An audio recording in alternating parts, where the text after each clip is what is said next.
দুর্নীতি চুরি নিয়ে ফের রাজ্যকে তোপ সুকান্ত মজুমদারের রাজ্যের বিরুদ্ধে জিএসটি চুরির অভিযোগ বিজেপি রাজ্য সভাপতির ভুয়ো জিএসটি ভাউচার তৈরি করে চুরির অভিযোগ। কোটি কোটি টাকা রাজস্ব ক্ষতি হচ্ছে বলেই অভিযোগ। সিবিআই এবং ইডিকে মৌখিকভাবে জানিয়েছেন বলেও দাবি করেছেন সুকান্ত মজুমদার। কেন্দ্র সরকার ট্যাক্স চুরি আটকাতে জিএসটি চালু করেছিল।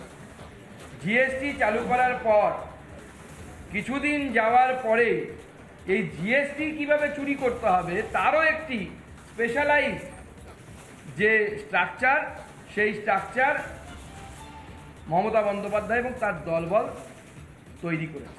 উত্তরবঙ্গ দিয়ে যতগুলো গাড়ি ঢোকে ফেক জিএসটি ভাউচার বানিয়ে এবং জিএসটি চুরি করে কেন্দ্র তথা রাজ্য সরকারের অর্থাৎ বাংলার সাধারণ মানুষের কোটি কোটি টাকা সেখানে লুট হচ্ছে। এর সাথে যুক্ত যে ব্যক্তি ধীরাজ ঘোষ, বিনয় বর্মন, শুধু তাই নয়, গুটকা, কয়লা, সোনা, এরকম একাধিক জিনিসপত্র, এই সব জিনিসপত্রের উপরে যে ট্যাক্স বা জিএসটি, সেই জিএসটি চুরি হচ্ছে।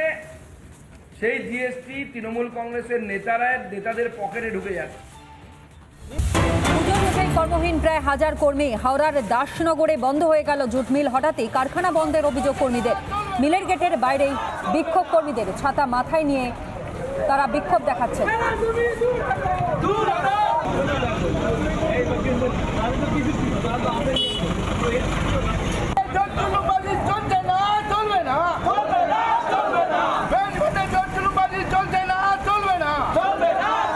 জুট মিলের শ্রমিকরা কি বলছেন শোনাই, কি অভিযোগ?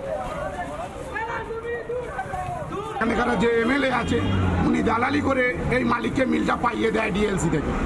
পাইয়ে দেওয়ার পরে মিলটা চালাতে আসার পরে শ্রমিককে তো কিছু পাওনা দেয়নি।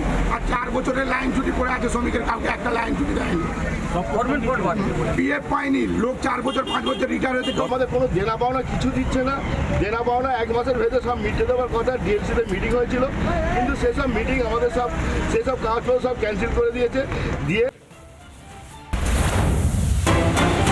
ভাঙড়ের খবর দিয়ে আপনাদেরকে। ভাঙড়ে ফের শওকত বনাম আরাবুল গোষ্ঠী। আরাবুল ঘনিষ্ঠদের হাত পা ভেঙে দেওয়ার হুঁশিয়ারি। শত শত তৃণমূল কর্মী হাত পা ভেঙে দেবে শওকত মোল্লার উপস্থিতিতেই উস্কানি তৃণমূল নেতার। ভাঙড়ে ফের শওকত বনাম আরাবুল গোষ্ঠী। পঞ্চায়েত নির্বাচনের থেকে যে লড়াই তৈরি চলেছে আপনারা সবাই জানেন। কর্মীদের প্রাণ গিয়েছে, অর্থ গিয়েছে, আর বাপটা শুধু পকেট কামিয়েছে। শুধু সরকার মুখের দিকে তাকিয়ে আমরা চুপ করেছিলাম।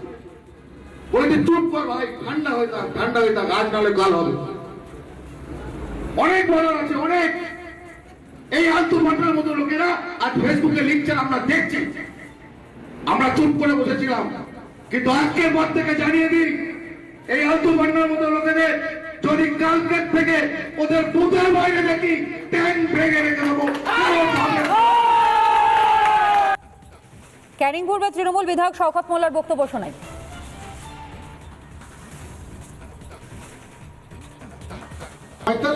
45 মিনিট ধরে আমরা মিটিংটা করেছি।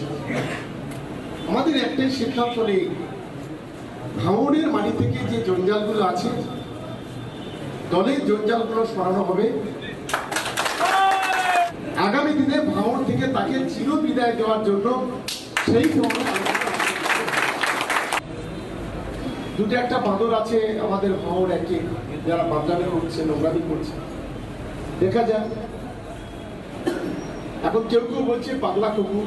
এখন পাগলা কুকুর টাইট দিতে গেলে কি কি করতে হয় সেটা আমার থেকে আপনাদের অনেকটা ভালো জানা। নিশ্চিতভাবে বেইমানি করেনি 2-1 গাদ্দার। অনুব্রত বীরভূমে ফিরতে ইঙ্গিতপূর্ণ কাজল শেখ। নাম না করে কাটমানি খোঁচা জেলা পরিষদের সভাধিপতির।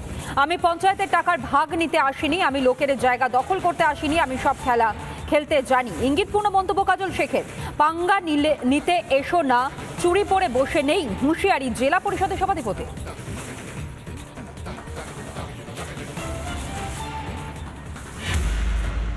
আমি পঞ্চায়েতের 5% খেতে আসেনি, আমি নদীর বাড়িগুলো পৌঁছতে আসিনি। জায়গা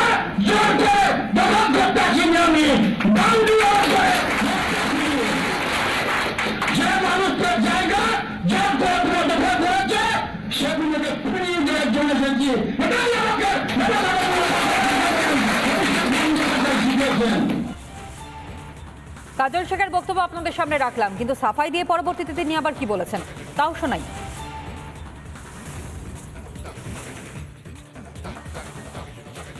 না, যে কথাটা বলছেন ঠিকই বলেছেন, কিন্তু কথাটা পুরোটা বলার জন্য বলবো। 2000 সালে সুঁচপুরে যে গণহত্যা হয়েছিল, যারা তৃণমূল কংগ্রেস দলটা করত, একটা অংশ আমাদের কাছ থেকে চলে গিয়ে হঠাৎ তারা তাদের বিপক্ষে গিয়ে সিপিআইএমের হাত ধরে, হারমাদদের হাত ধরে তাদের সাজা না হয় সেই জন্য চলে গিয়েছিল।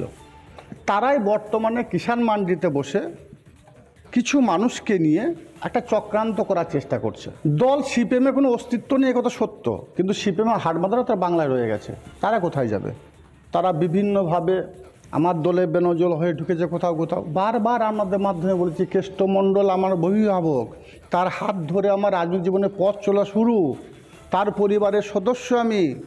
গত বছর তিনি ছিলেন না, তার বাইরে দুর্গাপুজোর অনুষ্ঠানে আমি গিয়েছিলাম। সবতে আমার সঙ্গে দূরত্বটা কোথায় আমি তো খুঁজে পাচ্ছি না। বিজেপির জেলা সভাপতি ধ্রুব সাহা কি বলছেন শুনুন। কাজল শেখ আজকে বলছে নাকি হুমকি দিয়েছে। কাজল শেখ হুমকি দেবে না তো কে হুমকি দেবে? কাজল শেখ হুমকি দেবে, দাদার বাড়িতে দেখা করতে যাবে না ঢাক বাজিয়ে চরাম চরাম ঢাক বাজাবে না বোমা ফাটাবে, সেটা কাজল শেখকে গিয়ে আপনাদেরকে জিজ্ঞেস করতে হবে। আমরা এটা জানি যে তৃণমূল কংগ্রেসের যে গোষ্ঠীবাজি, যে লবিবাজি, কাজল শেখ যতদিন থাকবে, কেষ্টমণ্ডল যতদিন থাকবে ততদিন চলবে। আরও একটা নতুনভাবে গোষ্ঠী হলো, মন্ত্রীকে আর বিধায়ককে কেষ্টবাবু তার অফিসে ঢুকতে দেয়নি। আমরা বীরভূমের মানুষ, যিনি বলেছিলেন যে খেলা হবে, সেই খেলা আমরা দেখছি আর খেলাটা অনুভব করছি, আনন্দ নিচ্ছি, আপনারাও আনন্দ নিন।